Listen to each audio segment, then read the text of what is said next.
This is an exhibition about conversations, about dialogue.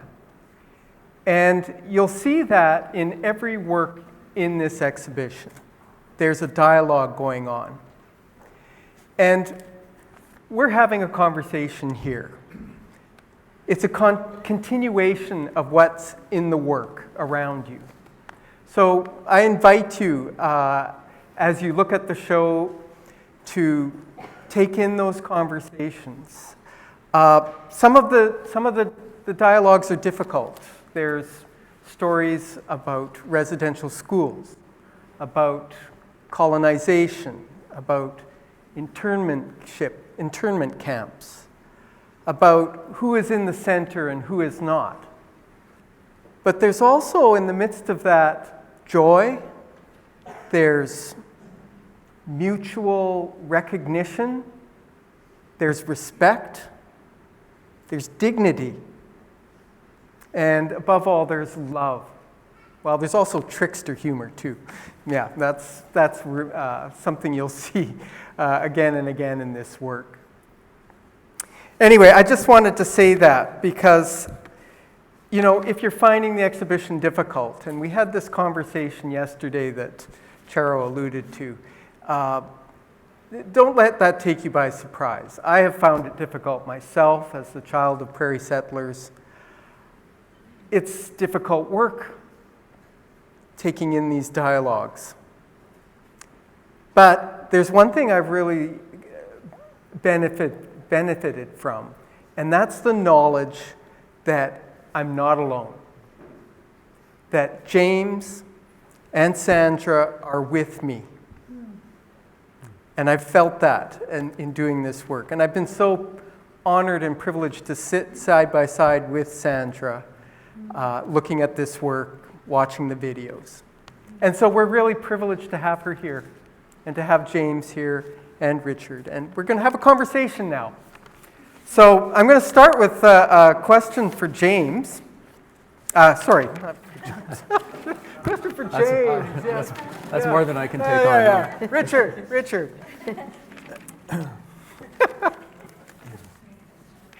Richard, in your essay for the catalog that accompanies this exhibition, you begin by recounting how Sandra and James met. It's a wonderful story. Can you tell us, in your words, what that story is? I'm aware that I'm sitting right beside the person who told me the story as I tell her story. So I want to take a slightly roundabout route, if you don't mind. And I think we've already seen here a kind of outpouring of feeling. Thank you for sharing your story. And thank you for the welcome. And I think that's so in line with this person I'm sitting beside. That happens around Sandra a lot because she invites it, or she's open to it.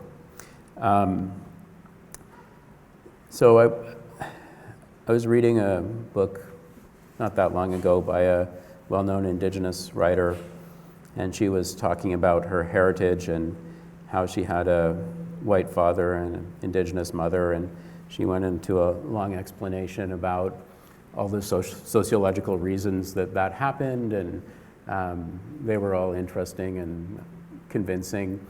But at the same time, I also was thinking, well, yeah, but they also must have fallen in love.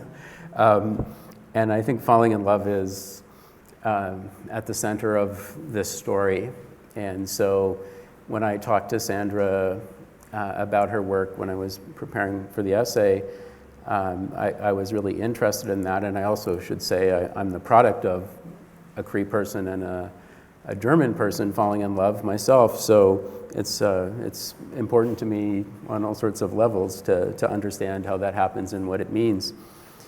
And so she told me this marvelous story, which you can interrupt at any time to tell me when I get it wrong or if I'm missing something. I won't go into all the details, but she had stopped by a friend's house on an errand, and James answered the door. She'd never met him. They started talking, and there was this immediate connection, the way you described it, and they found out all sorts of things very quickly about each other, and had that moment of, kind of falling in love right away. And found out that Sandra had a photograph in her collection of James's father.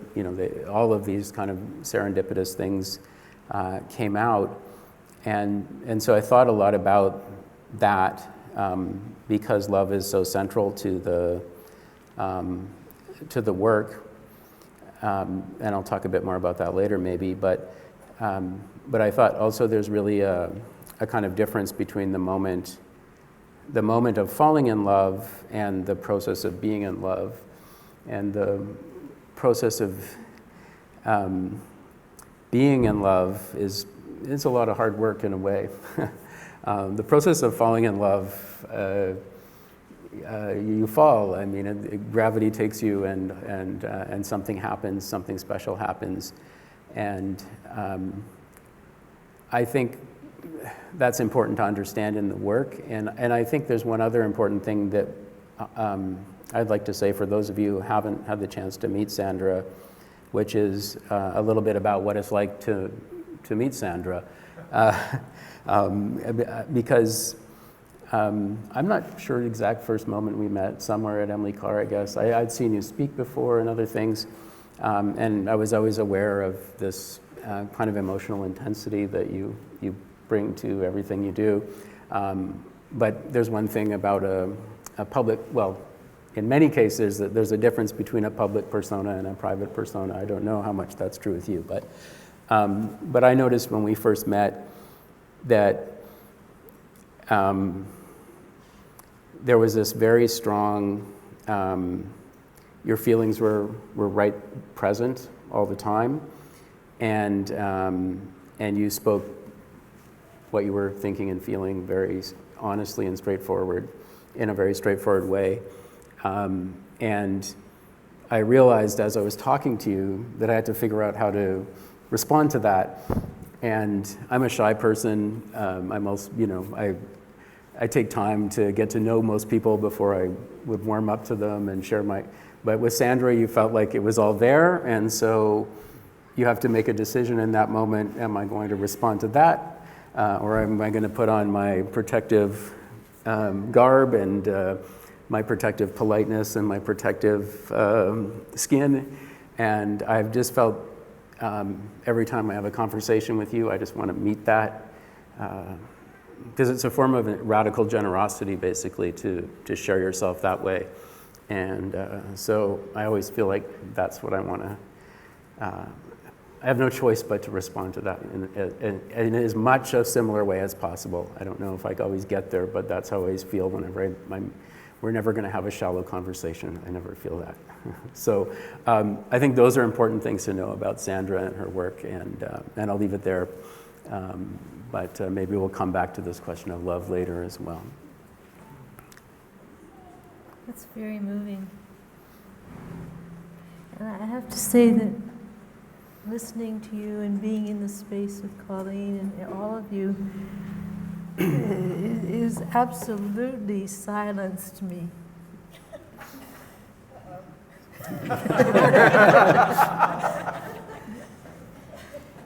I am so moved by the story that you told, Greg. I'm so moved by the song that you sang. I'm so moved by the dance that you did, Colleen. I'm moved by the way all of you have held the space here with such tenderness. Such tenderness. One of the things how this work began, in part, how it began moving out into the world, was that this young lady over here, Jen Budney, wanted to do a show of the work. So we began putting it together. But James and I, we liked each other quite a bit. And we were learning from each other. And Jen is the one who said that. You're learning from each other. That's what the works are about. Because I was in denial of the history of Canada. Thank you so much for your words. They were amazing. Pleasure. Yeah. I was in denial about the history of Canada, but what I didn't know was that James was too. That it was very hard for James to accept the depth of the horror that was under the actions of the people that were in control. So these pieces represent a coming to know on both of our parts. But James, he had this way of articulating his stories physically through performance. And so when we look at that piece over there in the corner, over there where you see him, where he's dug this whole garden and there's a little piece of land there that's uncultivated. He didn't consciously decide that he was going to dig in concentric circles to that piece of land like that with no cultivation on it, but he did it. So it's like, and we see children do this in this wonderful way that children do this, that they articulate the depth of their experience in any moment through gestures and through little acts that they do. If you watch them, they're little performances. It's how we get to know them. And they're usually vast stories, big stories, because the children are so brilliant, right? But in that one there, he's dug himself this garden and left this tiny little piece of land that is uncultivated to stand on. And he called it his Skunigan, the land left over, because that was the land that was given to people to use, not to own, but to use, because it was in the hands of the queen. And he articulated it that way. So we know the depth of it in the being. We know the depth and the vastness of that story, that land that was taken away and these little plots given back of land that people didn't want. And the piece beside it, he's talking, he's asked by Linda Haverstock, who was the lieutenant governor at that point, to speak out about what was happening. And he said, I'm going to speak to the people who want to hear me. And there's no one there. There's no one there. And that story has come, I've heard that story over and over again. I asked the elders in North Belfort, Saskatchewan, when they were speaking to a truth teller about the stories in 1885 when things went wrong. And I asked them, why don't you tell your stories? And they said, because nobody cares. Nobody wants to hear the stories. So for us to sit here all together, all of us as one collective, and to listen to your story was a really powerful, powerful experience. And when you sang, the power that you gifted us to be in the space of was extraordinary. You couldn't help but bring your heart wide open. You gifted us profoundly. We will never recover from your gift because it gave us so much.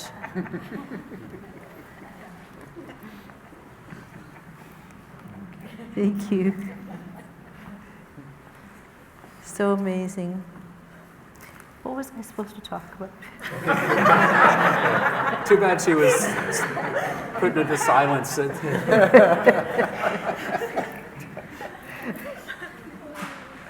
So Sandra, tell me how you and James began to make work together? Because, I mean, you had this romantic relationship, but it became a creative partnership.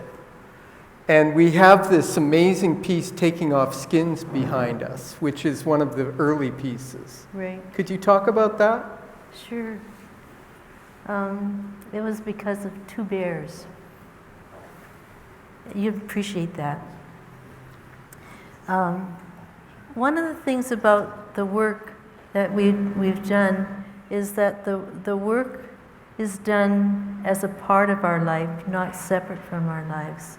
So that what happens is that if we're attentive to one another, then a dialogue can happen that has a kind of rich content and that takes us into questions that we didn't know that we had, so that the unexpected is there. So how could you expect this piece? Really? But what happened was that James and I went north to Prince Rupert, and then I went further north to the Ithin-eh-wuk, to the grizzly bear sanctuary, because I had started dreaming about the bear when I was 10 years old, and I had 4 dreams about the bear. And James was very close to the bear as well, but he always made me go first if there was bears in the country. But so he wanted to stay in Prince Rupert, and he stayed in Prince Rupert while I went to the Ithin-eh-wuk. And while he was in Prince Rupert, he went to the Friendship Center, and there was a phone call that came for a man by the name of Samson about a bear that had been killed on the road. And was there anybody there who could skin the bear? And James stood up and he said, I could do that, and would that be okay? And so yes, he was told he could do that. So this story is happening for him. At the same time, I've gone to the Ithin-eh-wuk, and I'm with Russell. Charlie, thank you. Charlie Russell, one of the greatest human beings I ever met in my entire life. A clown of a man who loved animals so profoundly, who bears would allow him to come into the den with him, absolute stranger bears. It was amazing you're telling the story about playing with the bears. But I went with Charlie, and we went to the edge of the land where all the sedge, the grass was growing because it was spring. And I could see these 2 ears sticking up. And I had bought this camera that had a telephoto lens, and I was holding the camera, braced so that you're holding it steady on those ears. And it was like the bear was pulled up by the camera, because it stood up and began walking towards us. And it came to the river between us and the bear, and it continued walking. And when it was walking, I don't know if you've seen grizzly bears, they're pigeon-toed. And he's walking like this, right? And the water's dripping off his claws, or her claws. And every once in a while, like you, the bear would glance, because the bear was really shy, would glance at us. It was amazing. And she got really close to us, like where you are, to here. And we were told that legally we're not allowed to cavort with the bears, right? So Charlie's saying to the bear, go back, go back. And the bear wants to come forward.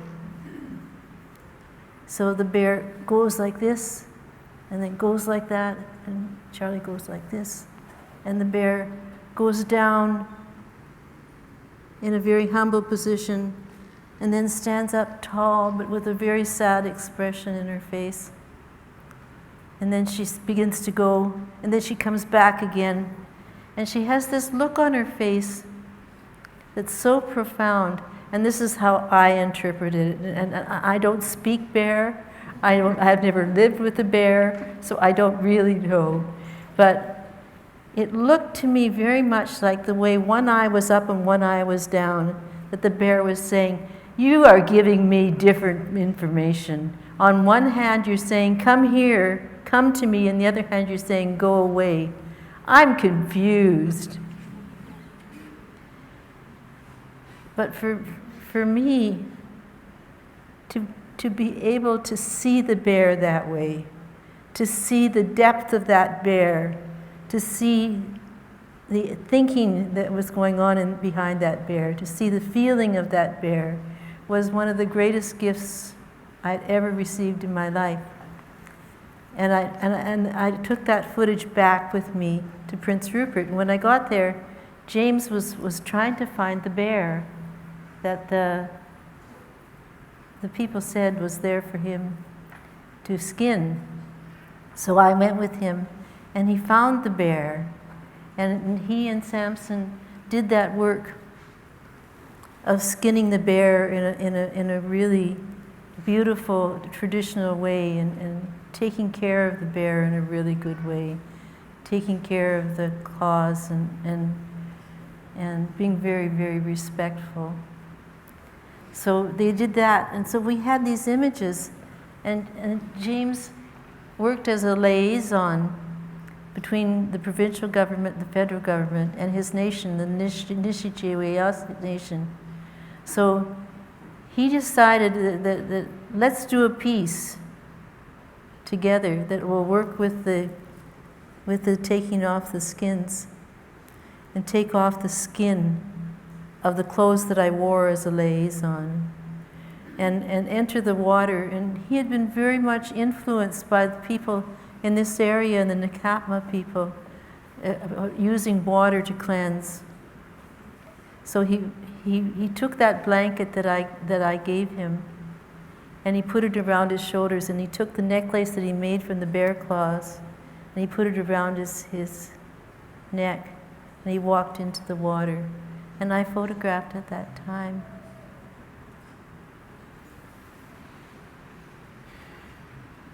You can see me giving the blanket there.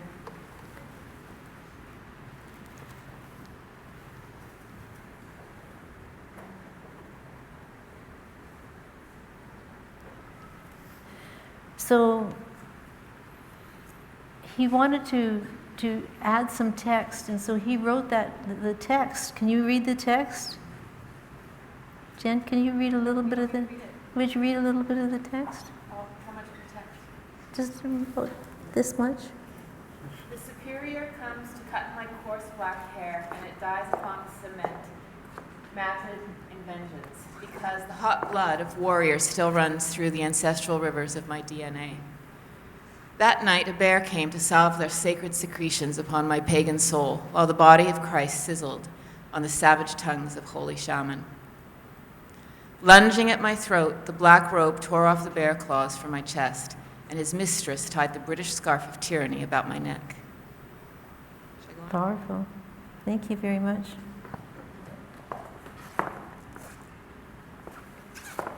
Does that help? Yeah, I think that helps. Yeah.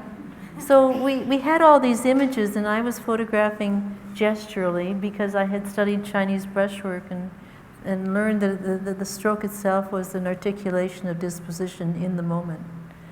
And so we laid out all these images, and together we edited them and put it together. So it's about how do we perceive. We don't want our stories to be fixed. We want to be able to be in the moment and be present to the moment. And how do we be present in the moment? And this is an attempt to articulate that struggle. Thank you, Sandra. You're welcome. Yeah, there's two brilliant essays in the catalog, written one by Dana Claxton, another by David Garneau, which talk about this piece. And I always think of what Dana said about there being three skins here. There's the skin of a bear, there's the skin of a man, and there's the skin of a photograph that captures them both. Yeah. Yeah, it's beautiful. Yeah. I have the image of the bear up on my window now, and this is years later, because I need it. I need to see that look of that bear saying, "What the?" Right. Because I falsely feared the bear. I falsely feared the bear. I did not see the bear. I did not recognize the bear. I still am only beginning to learn a tiny bit about the bear. I needed to open my eyes just a little bit and keep opening them. I still need to open them. I wonder if we want maybe go back to Richard and this question about love and about, you write in your essay that love is an artistic medium in the work of Sandra and James. Amazing kind of conceptual, I don't know how to describe it. It's like I've never thought of love as a medium. Can you explain what you were talking about? Yeah. Well, we're really lucky that we have the term medium because it really is a kind of a go-between, it's something that allows something else to happen. And one thing that struck me, I mean, especially when I've worked with historical indigenous art, I guess, but this is not a new idea at all, but that there's a real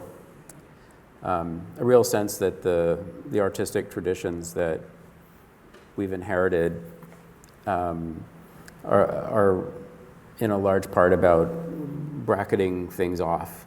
The gallery is a space that brackets something off from the regular world or our regular lives, and I think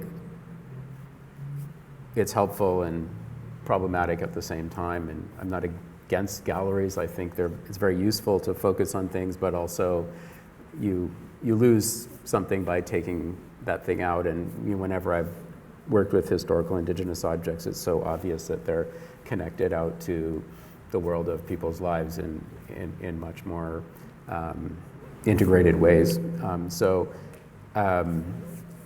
I was thinking about that maybe a little in the background, and I really thought also when we talk about art media, we tend to bracket out certain things, the photography, the paint, the whatever all of those kind of elements are the media that we recognize, and then there are all the other things that have to happen to make that art also work and be effective. In the past few years, there's been a lot of discussion about social practice and other things, and trying to look at how those things take place and theorize them in different ways. And I thought, well, surely we can just see so clearly in all this work that none of it could have happened without the kind of love and trust that's going on in your relationship. It makes it all possible. So surely it must be the medium, and that's how I thought about it. Wow, that's really, really helpful. But it also grounds artwork. What you're doing, you're making it real again. Like there's a way in which we get stuck in representations.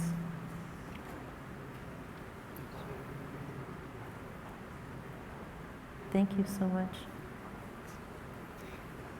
Yeah, and looking at the work, there's a sense that, yes, these, when I was looking at the piece like this, there is that sense that it is in that Western tradition. This is a wall.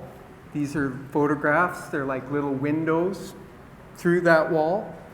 But there's also, as you were talking about, there's this Asian aesthetic that of each moment being like a gesture, like the brushstroke, like a register of the energies of the universe in that moment, like a node on a nerve. Like you were with the drum, And that's, right? yeah, and that's the other thing that's going on here. We have this huge wall that's painted.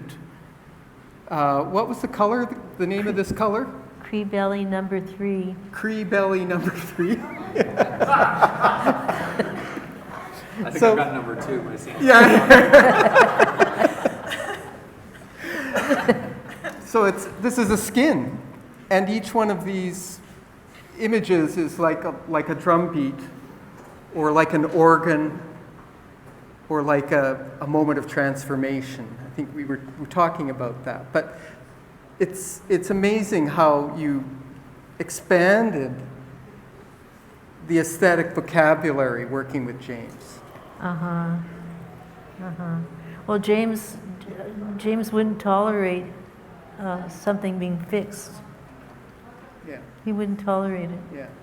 And you were already moving in that direction in your work too, so it Yeah. comes together.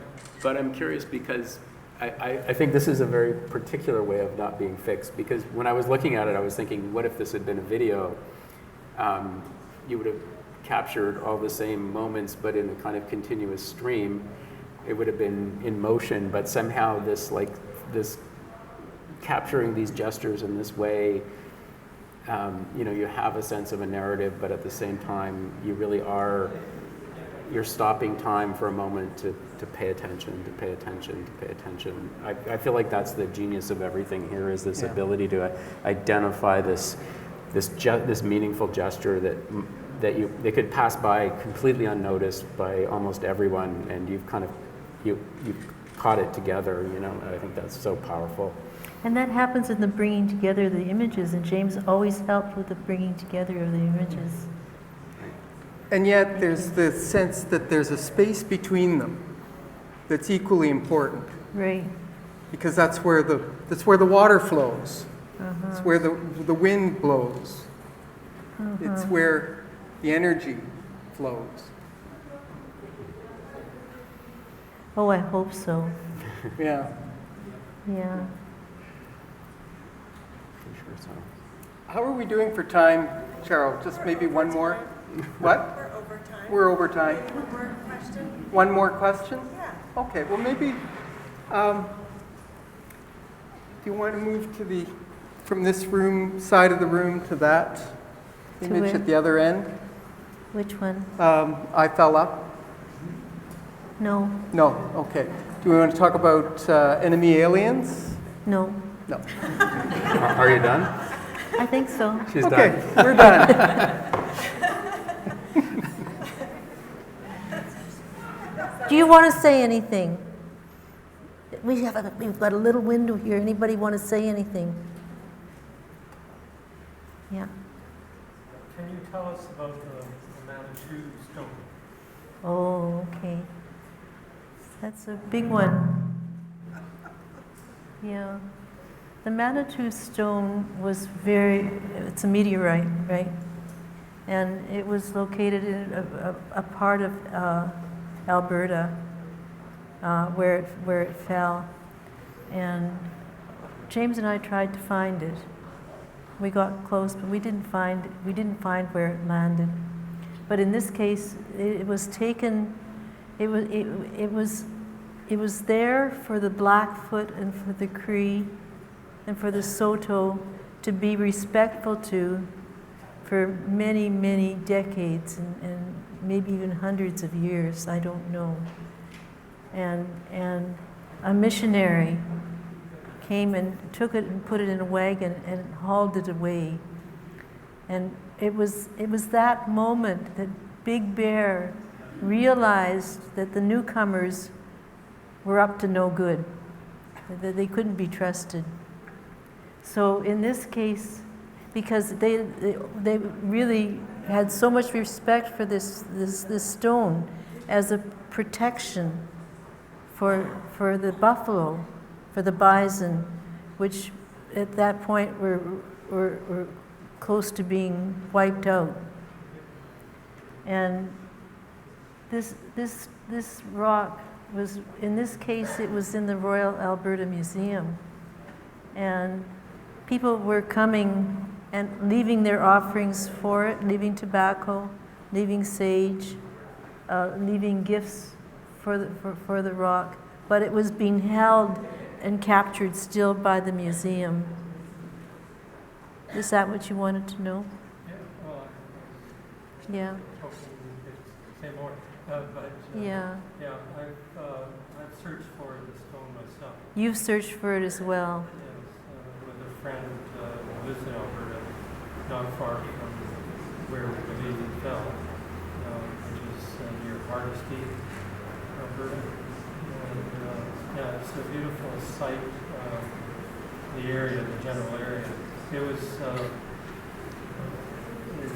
we believe, or they believe, fell to earth in 1810, around 1810. But it didn't leave a crater as most meteorites do. You expect to see a big hole where the meteorite fell, but in this case, there was nothing like that there. But when we went there, it was obvious it was a revered place on the top of a couple of hillocks where the indigenous people of the area, I don't know if they were Cree or Blackfoot or both, left offerings. So there are a lot of signs that offerings had been left where the stone presumably fell before it was taken away. Yeah. Mm-hmm. So I've written an article about that, about the history of the stone, which appeared in Alberta History magazine. I forget the date, but I was going to bring it tonight, but I couldn't find it. But there's a lot that has been written about it. Now, today, the Blackfoot and the Cree are talking about repatriating the stone and taking it back, but we don't know where exactly it might be placed, as in a museum or an interpretive center. This is up in the air right now, the discussion about what's going to take place. Thank you very much. You're welcome. Really appreciate that. Well, I think that's a good place to end this portion of our conversation. Really, thank you all for your attentiveness. It's great having an audience that you feel is with you. And thank you for your laughter. And thank you, Sandra and James, Thank you. so much for Thank you. Thank you. this chance to be together. Yeah, And especially. James. Thank you.